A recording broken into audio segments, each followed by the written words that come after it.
Hi guys, it's Reece Henley here for Victory and Vice's podcast on the countdown to the European Championships. I'm putting each competing nation under the microscope, assessing their chances at this summer's tournament and giving my verdict on exactly where I think they'll finish. Today I'll be taking a look at European Championship first-timers, North Macedonia. Okay, so where to start? North Macedonia has been a country since 2019, which is the year that they qualified. Now it may not surprise you to learn that this summer will be North Macedonia's first appearance at any major tournament of any kind, and that extends to the history of the Republic of Macedonia also. Whilst it's true that they got into the tournament via a backdoor entry through the Nations League, in which they were seeded to play teams of a similar strength, in their case Kosovo and then later Georgia in the final, North Macedonia haven't quite been the whipping boys in European football that their Nations League seeding would imply. In fact, in the outright qualification stage, they amassed 14 points, finishing third and missing out on the qualifying playoffs narrowly, and third only to Poland and Austria, finishing ahead of Israel and Slovenia. A favourable group, North Macedonia still showed their ability to play above themselves and secure results, and they were probably unlucky not to beat Poland and Austria, which would have secured an automatic spot at the Euros.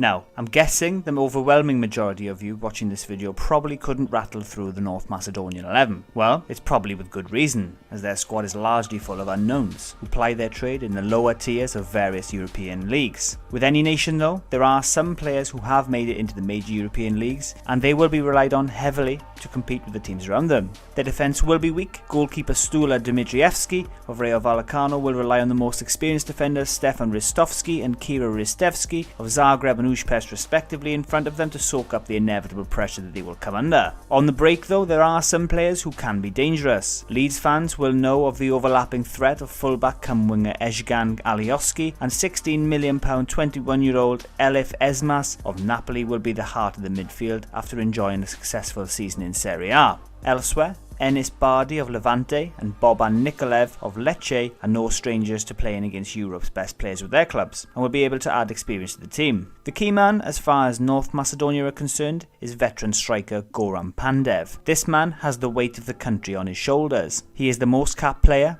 the captain and the record goal scorer, and has also scored the most famous goal in the nation's history, which secured their spot at the tournament. If they can secure 2 or 3 points from their 3 group games, which will, don't get me wrong, be a huge effort, they may have enough to qualify through either their second place or third place qualification spot in their group, setting up a potential tie with Italy or the winner of the group of death. My gut feeling is that they'll finish bottom of the group, but they do have enough to be competitive. The North Macedonians know that they are not there to win the tournament, but if they can get a win, or even stretch to edging through the group, it will go down in North Macedonian history, and I for one would love to see it. So what do you think? Will the North Macedonians be the whipping boys after all? Or will Goran Pandev treat us to an upset? Let us know in the comments. And please don't forget to like and subscribe, and hit the notification bell to be alerted when I give my verdicts on the other nations' chances.